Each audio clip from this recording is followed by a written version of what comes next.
Quelle métrique suivre pour juger la performance d'une équipe ou d'une organisation? Tu t'es forcément déjà posé cette question. Bah ouais, une organisation a besoin d'un moyen de contrôle pour, par exemple, s'assurer que ses éléments fonctionnent correctement, d'avoir un moyen de jauger la progression vers un objectif commun. Et c'est à ça que servent les métriques, les indicateurs, les KPI. Par exemple, en France, il y a même des choses qui sont obligatoires. Un ou une gérante d'entreprise a l'obligation de maîtriser les dépenses, les rentrées, bref, de gérer. Et c'est trop facile de se planter avec ces métriques. Dans cette vidéo, on te donne les clés pour éviter les plus gros écueils dans lesquels on tombe tous. Imaginons que tu es responsable d'une équipe qui, pour toi, fonctionne bien. Pour autant, il n'y a pas d'indicateur de performance qui permet de le justifier, mais c'est ok, parce que tu le sens.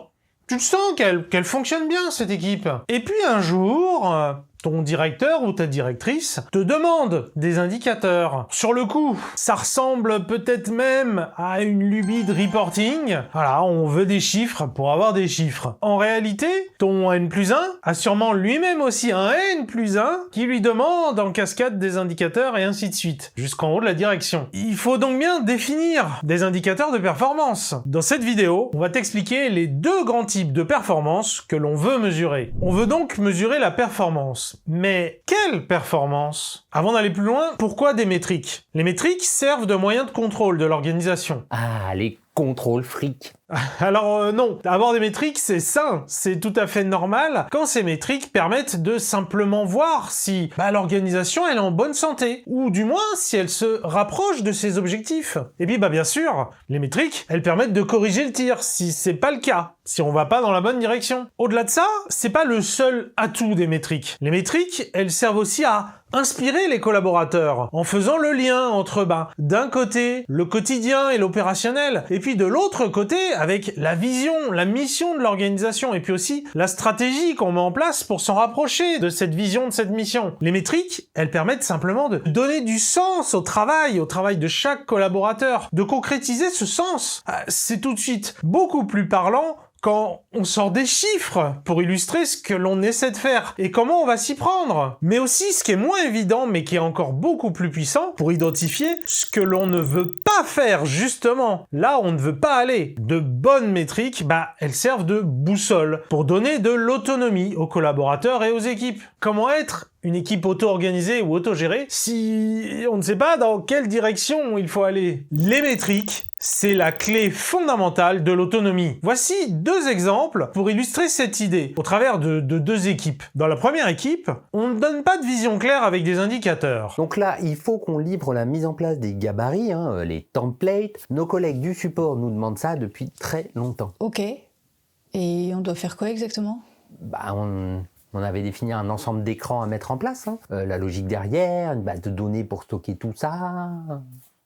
Difficile de se projeter avec si peu d'éléments. Et du coup, c'est difficile pour l'équipe de prendre corps, de proposer des choses, de faire preuve d'initiative. Le résultat, on se met en spectateur. On écoute passivement et on exécute. Puis en plus, l'équipe, elle n'est pas en responsabilité que le besoin du client, il soit vraiment adressé. On se laisse aller. À l'inverse, dans la seconde équipe, la vision, elle est accompagnée d'indicateurs clairs. Donc là, il faut qu'on livre la mise en place des gabarits ou des templates, comme on dit. On se souvient, les gars du support estiment que ça leur ferait gagner 10 heures par semaine par personne. C'est bien, ça va être le but, et donc clairement, ça va être notre indicateur de succès. Le temps gagné en moyenne par ticket. Ok, parfait. On sait déjà ce dont ils ont besoin? On devrait peut-être démarrer une toute petite chose, et ça serait quoi? Histoire de leur faire gagner un petit peu plus de temps? Ouais, ils m'ont déjà envoyé plein de propositions. Top. Tu crois qu'on pourrait les appeler directement? Je connais bien Christiane, et elle pourrait nous montrer tout de suite comment elle s'y prend et là où ça bloque pour elle. Ça pourrait nous donner des idées et on verrait là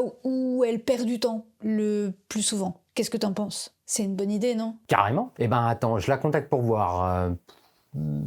On a un cadre qui est clairement posé, et là, la créativité de l'équipe, elle se libère, et les idées, elles fusent dans tous les sens, tout en restant focalisées sur l'impact que l'on aura pour l'utilisateur et pour l'organisation. Là, on a une équipe, rien ne peut l'arrêter, elle est au taquet. On peut classer les indicateurs de performance en deux grandes catégories, les indicateurs de performance métier et les indicateurs de performance opérationnelle. Les indicateurs de performance métier mesurent un réel impact pour l'organisation l'organisation, pour le métier, pour le business. Dans une entreprise qui cherche à faire de l'argent, il s'agit généralement d'indicateurs marketing, comme par exemple le nombre de ventes par période de temps ou par client, la taille du panier moyen pour un site e-commerce, le nombre de vues ou d'impressions d'un contenu ou d'une publicité, le taux de churn pour un produit avec abonnement, c'est-à-dire le taux d'utilisateurs qui ne restent pas abonnés, ou encore la lifetime value ou LTV, le chiffre d'affaires moyen que nous rapporte un utilisateur donné sur l'ensemble de son aventure avec le service, depuis son inscription jusqu'à sa résiliation. Bref, tu vois l'idée. Des indicateurs qui disent comment va le business, qui disent si on fait de l'argent ou pas, ou qu'il se passe des choses qui devraient amener à faire de l'argent. Dans le cadre d'une organisation à but non lucratif, on trouverait aussi des indicateurs de performance métier. Et quand notre but c'est par exemple de sauver des vies, c'est même encore plus important. Plus largement, quelle que soit l'organisation, un indicateur métier permet de mesurer une progression vers ce qu'on veut faire, vers la réalisation de la vision ou de la mission de l'organisation, et ce, quelle qu'elle soit. Passons maintenant aux indicateurs de performance opérationnelle. Ces derniers ne nous disent pas directement si on a de l'impact, si on se rapproche des objectifs de l'organisation. Par contre, ils nous disent dans quelle mesure on travaille bien. On est efficace, par exemple. On fait un travail de qualité. Instinctivement, on se dirait que si on a de bons indicateurs de performance opérationnelle, alors on devrait être bon du point de vue de la performance métier. Et c'est pas aussi simple que ça. Pour expliquer en quoi l'un n'implique pas nécessairement l'autre, voici une phrase attribuée à Peter Drucker. Il n'y a rien de plus inutile que de faire avec efficacité quelque chose qui ne devrait pas du tout être fait. Ceci étant dit, tous les indicateurs de performance opérationnelle ne se valent pas. Certains n'ont que peu d'intérêt, comme par exemple le taux d'utilisation des ressources ou des personnes. Dans un système, cette information n'est utile qu'au niveau du bottleneck, du goulot d'étranglement. La cadence du reste du système dans sa globalité est soumise à la cadence du bottleneck. Donc produire plus est inutile, voire même contre-productif pour tous les autres éléments du système. Par extension, c'est la même histoire avec la mesure de la productivité individuelle. Genre compter les heures, et pourtant on le retrouve tellement souvent. Bref, tu devrais préférer les indicateurs de performance métier aux indicateurs de performance opérationnelle. Ou du moins cumuler les deux et ne pas te limiter aux indicateurs opérationnels. Selon le rôle de ton équipe ou de ton département, la balance va naturellement pencher plutôt vers des indicateurs de performance métier ou plutôt des indicateurs de performance opérationnel. Dans un département marketing ou de vente, mécaniquement, on va reposer sur des indicateurs de performance métier qui ont un lien direct avec le quotidien de ces départements. À l'inverse, dans une DSI par exemple, une direction de services informatiques, là c'est beaucoup moins évident d'utiliser des indicateurs de performance métier. Enfin, ça dépend. On va nuancer ça. Dans une organisation structurée en silos de compétences, la DSI, c'est une sorte de fonction support. Elle regroupe les experts de l'informatique qui sont au service des autres départements, qui eux sont chargés de faire tourner le business. Ils génèrent de l'argent ou ils assurent le service à proprement parler. Dans ce type d'organisation, c'est difficile, voire même impossible d'utiliser des indicateurs de performance métier pour juger de la performance de cette DSI. Plus précisément, les indicateurs de performance opérationnelle de cette DSI sont les indicateurs de performance métier. Parce que le rôle de ce département, c'est d'être au service des autres départements. Donc on va vouloir se focaliser sur des indicateurs de qualité de service, comme par exemple le délai à répondre à un besoin, le taux de réponse en succès ou le taux de retravail. Quand on répond pas bien aux besoins, on doit refaire le travail. C'est quoi la fréquence d'occurrence? Ou la satisfaction client, des clients internes à l'organisation. Les autres départements qu'on sert, ce sont des clients. Et plus largement, les indicateurs qu'on veut suivre, qu'on veut surveiller, qu'on veut vérifier, c'est que on répond rapidement aux besoins, sans problème, et que lorsqu'il y a un problème, on le corrige rapidement. Maintenant qu'on a dit ça, l'organisation en silo de compétences, c'est pas la seule approche possible. Il y a une alternative qu'on appelle souvent, généralement, la notion d'approche produit. Dans ce mode de fonctionnement, on va mettre en relation la plus directe possible l'équipe en charge d'un service et ses utilisateurs. Et ça, par exemple, ça va très bien marcher avec un produit interne. Les utilisateurs du produit, qui sont dans les autres pôles de l'organisation, ils vont être mis directement en contact avec l'équipe qui développe ce produit. L'équipe, elle va être en charge de l'intégralité du cycle du développement produit, depuis la collecte des données à la mise en service, en passant par la conception, le développement, la validation. Toutes les étapes de bout en bout. On voit bien que dans cette équipe, ça sera assez facile de plus uniquement regarder la performance opérationnelle. C'est-à-dire, est-ce qu'on fait ce qu'on lui a demandé, mais aussi sa performance métier, c'est-à-dire sa performance à atteindre sa mission au sein de l'organisation, qui est d'aider ses utilisateurs. Dans quelle mesure on les aide, ces utilisateurs?